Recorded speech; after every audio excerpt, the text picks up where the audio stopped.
Hello, this is Benjamin Fulford speaking on November 7th, 2025.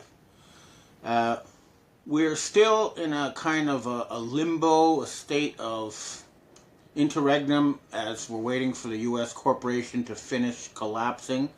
But I think I want you to take a look at this little clip of Donald Trump speaking first before I continue. This is the best one. And we can do other things, but they're slow by comparison. Like as an example, with the 100%, I was able to do it instantaneously when we were threatened by the rare earths, as you know, the magnets. And I did it instantaneously. It was a matter of seconds. And it was a matter of seconds that I got a phone call, let's work this out. We would have had not nearly the defense that we had. It would be a shame. It would be somewhat catastrophic for our country, I have to be honest with you. I don't want to get too much involved, but what we've done, we're taking in hundreds of trillions of dollars. If you take a look at the numbers we're at $17 trillion right now. We're going to be at $21 trillion, about $21 trillion by the time I've finished my first year. Biden, as an example, the Biden administration was at less than $1 trillion for 4 years. We're going to be at 21 trillion for 1 year.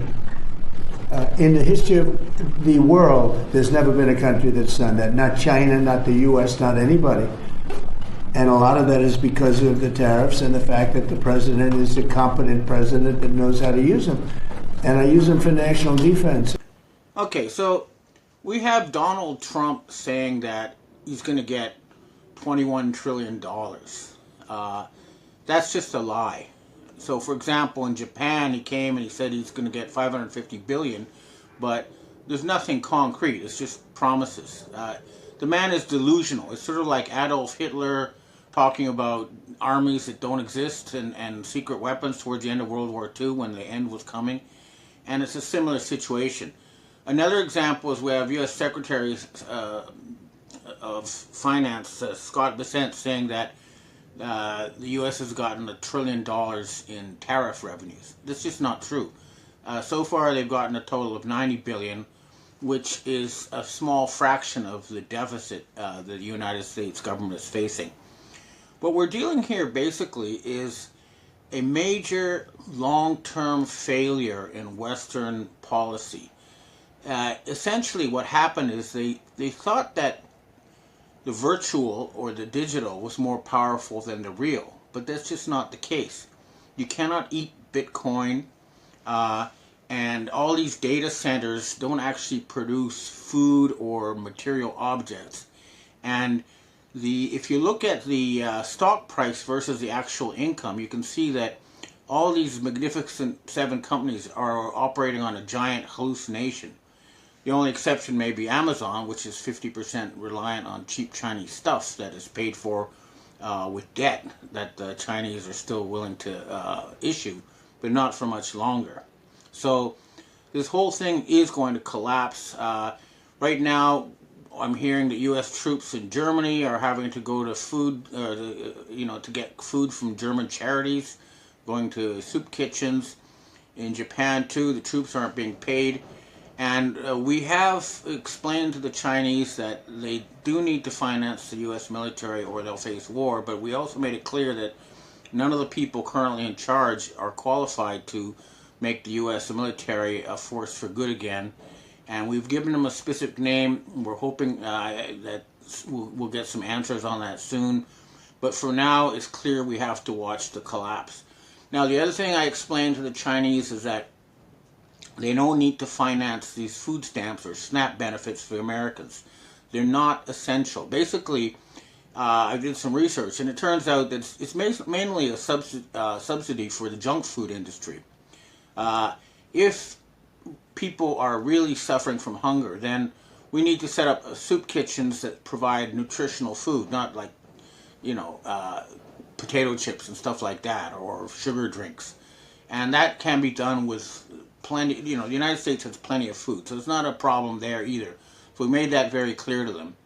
And even as we watch the Western civilization collapse, these people still don't get it.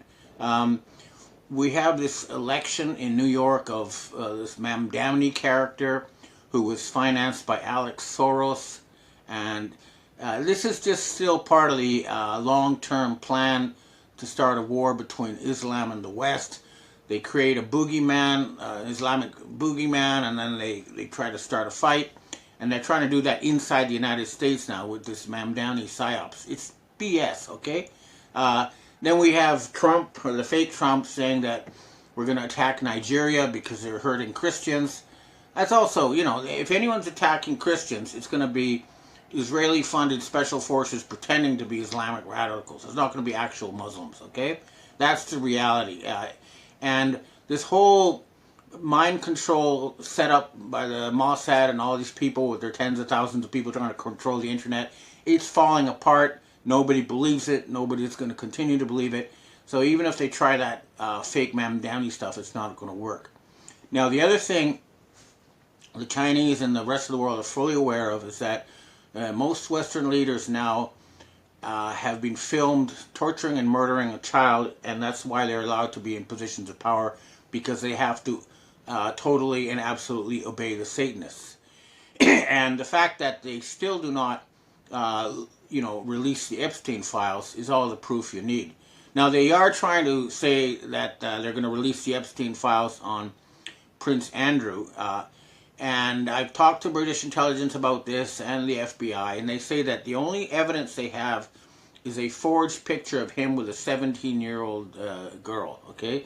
And let's face it, even if it's true, and I've been told it's not, that suppose he had sex with a sexually mature 17-year-old, that's not the same as torturing and murdering a prepubescent child, which is what the other leaders have done. So why isn't this being made public? Why is this still being hidden? It's because we have a leadership in the West under control of a satanic cult, and that has to be brought to an end. We still have the, bounties on these people. All members of Chabad should be considered enemies. They're trying to kill you and your family. They need to be hunted down and brought to justice. This is something that has to happen. Now, at the same time, I'd like to point out this speech here by Prince William at the COP30 summit. Take a look. I grew up with my father, the king, talking about the power of nature and the importance of harmony in the natural world, a subject he has championed for over 5 decades. It's a privilege to also represent him here today, as well as everyone else who has championed this cause for so many years. All of us here today understand that we are edging dangerously close to the Earth's critical tipping points, thresholds beyond which the natural systems we depend on may begin to unravel.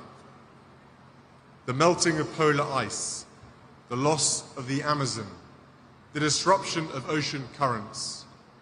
These are not distant threats. They are fast approaching and will affect every one of us, no matter where we live. What's happening is that the Anglo-Saxon leadership is trying to convince the Asians that we need a huge campaign to, fix the environment. And this is something that they have agreed to. So on the one hand, we have this group around the fake Trump. The real Trump, I haven't seen him in a long time, not since June. But they have this fake one who's short and fat and ugly and says that he destroyed Iran and lies about stuff. But, they just want to start a war and enslave humanity. Whereas the good side of the Anglo-Saxons want to work with the Asians to make this a better planet. And that's what we're working towards. We've given them specific names of people. But in the meantime, the Chinese have given us a couple of months. For example, the London Metal Exchange could not deliver on physical silver for futures contracts or gold contracts. The Chinese gave them 2 months. The rare earth thing, too, I don't think it's going to last for a year. I think that they've given us a couple of months before they shut down Western industry. So again, we're almost there, but it's really a dangerous time now. We have these dangerous cornered rats trying everything possible to destroy the planet, but they're not going to be allowed to do this. And we need to get out of this whole fake show with reality TV actors being used to manipulate public opinion. So, for example, last week we saw an announcement that Nancy Pelosi was going to retire. Well, as far as I know, we are in actress number 8 playing the role of Nancy Pelosi in this so-called reality, this reality TV show pretending to be a government. Then they announced that Dick Cheney had died. Well, Dick Cheney died many years ago, and they announced it at the time. So why are they doing it now? Again, it's part of this. These people have lost the plot. They don't know what to do. They're regurgitating old scripts. I've seen they're trying to push a story about diseased monkeys escaping from a truck for, I think, the 4th time. And then they're talking about some weird interstellar object that's an alien invasion. Again, it's all fake. These people have lost touch with reality, and the U.S. government really does need to be completely shut down and started from scratch in a new location outside of Washington, D.C. That's what we're pushing for, and we're going to keep fighting for this. Now, the other thing is, I've been looking into this immigrant issue again, and it is really a problem. In Italy, for example, immigrants are 9% of the population, but they account for 60% of robberies and 43% of sexual crimes. In the United States, 50% of households with children whose parents are foreign-born are requiring food assistance. They're not being productive citizens. They're being parasites. They're not helping. So again, the system is so corrupt and so out of touch with reality that the only answer is to shut it down completely.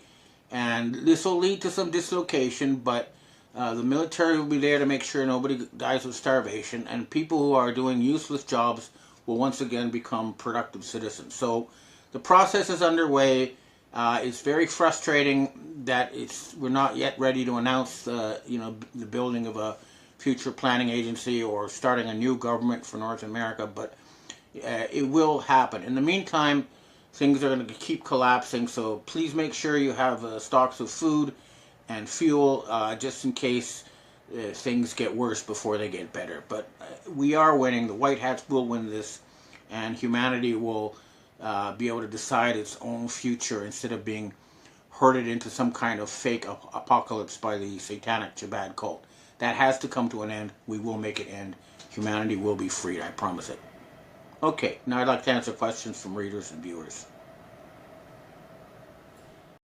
Hi, Ben. We have our first question for today. You talked about, quote, the bonds collateralized on expected average lifetime income that is based on a birth certificate. Where can I find such a bond which was issued? If such bonds really exist and are traded, what are their SEC securities codes? I have a birth certificate in English issued by the hospital where I was born. I wonder why such a certificate needs to be in English. I'll be honest with you. I've only heard this, for example, I've heard this from bond traders in Singapore, who also told me that they had bonds that were collateralized by U.S. prison slave labor. And the other people who told me about these bonds being issued were members of the Rockefeller family. I don't know if they have some sort of official SEC number or if there's something else, but I do know it goes back to when the U.S. first went bankrupt in 1934 and FDR made a deal with the Asians and used the U.S. Slave labor as collateral. But I'll try to get more information on that. Next question. Hi, Ben. The use of clones and actors/doubles and mask-wearing actors is so ridiculous and overwhelming that I don't think any of us fully grasp the magnitude of this operation. And it has allegedly been going on for 10 years, at least since 2016 or 17. This apparently has everything to do with the QAnon and White Hat operation, in which we have been told hundreds, if not thousands, of leaders, politicians, and elite celebrities have supposedly been arrested, tried for treason and crimes against humanity, and replace treasonous criminals, but also government and military leadership as well. So as we are to understand it, many of the people we see online and in the media are not genuine originals in person, but rather they're stand-in or replacement. My question is, are these people replaced because the white hats are replacing the bad guys, or are they being replaced because the Satanists are replacing the good guys? Oh, it's clear from their words and actions that the Satanists are replacing the people who are being removed. I was told, and I confirmed, that George Soros was killed many years ago under the orders of Dick Cheney. And at the time, the family issued an announcement saying that they were going to take over his inheritance. And then suddenly they turned around and they had a obviously CG Soros appear, and then they somehow tried to pretend that he was still around. And they've been doing that for all sorts of people, but it is falling apart, and I don't know how much longer they'll be able to continue it. But the important thing is, as long as they still have a fake person saying things like "we've got to attack Iran" appearing on our screens as if they were a part of our government, then the problem is not over. It doesn't matter if the original was executed or not. We have to get the people who are placing these actors on our screens and in our government offices removed. That means we have to go after the puppet masters, and the route to that goes through the P2 Freemasons, as well as the Benjamin Netanyahu and Jean-Michel de Rothschild, aka Bridget Macron. And we need to go after leaders like Keir Starmer and remove them. And that has to be done, or this nightmare will continue. But it's clear that these fakes, as long as these fakes are there, it's not over, and it doesn't matter if the original was removed.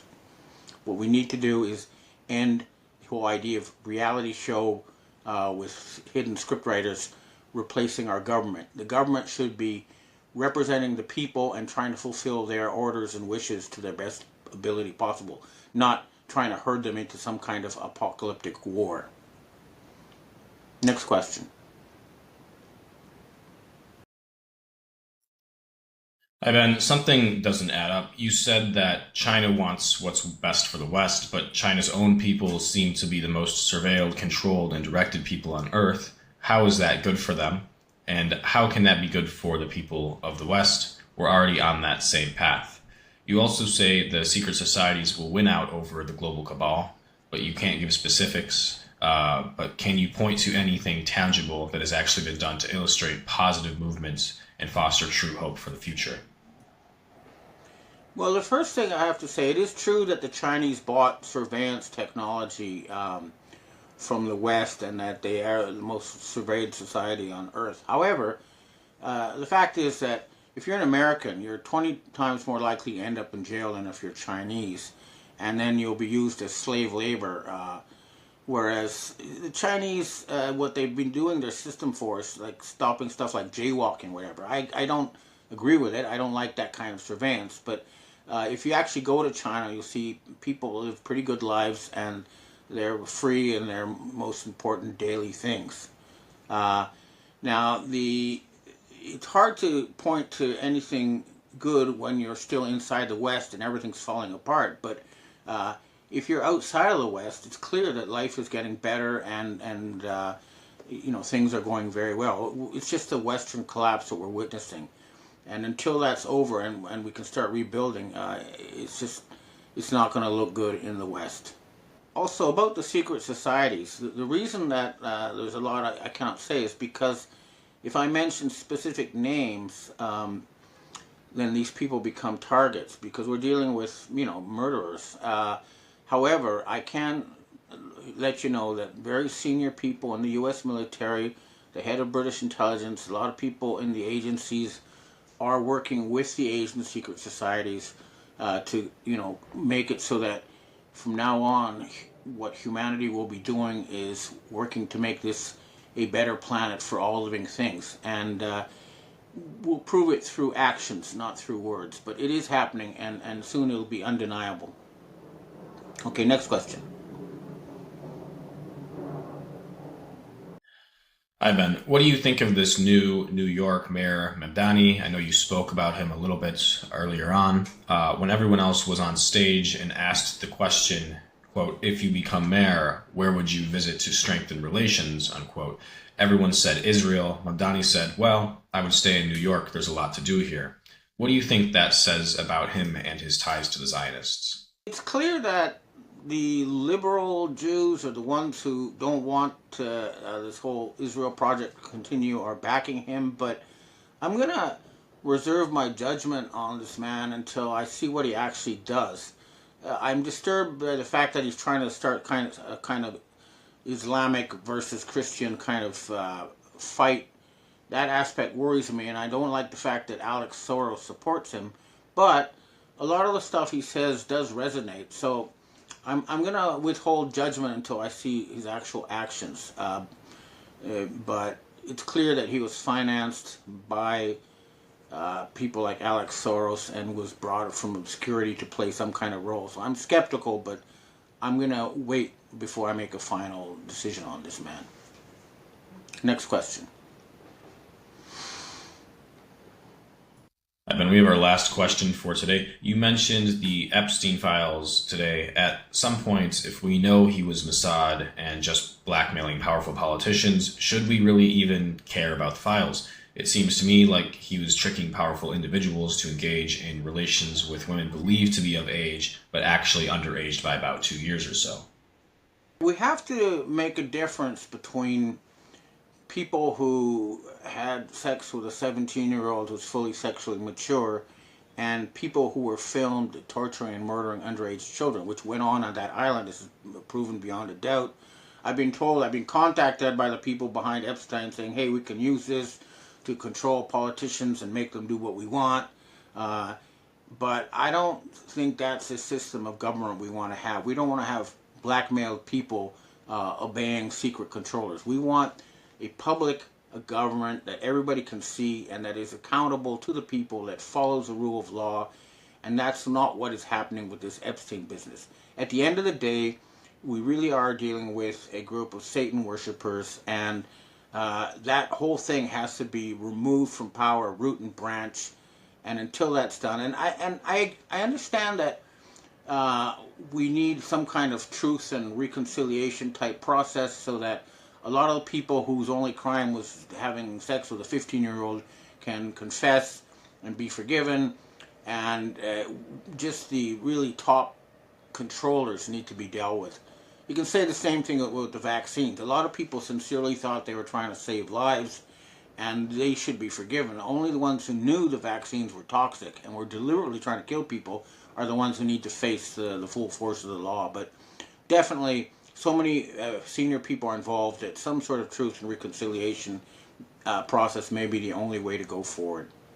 But in any case, for now, we need to let this system collapse so that we can rebuild from scratch and have, once again, good government that works for the people. Okay, well, that's what I have to say for myself this week, and I hope to see you next week.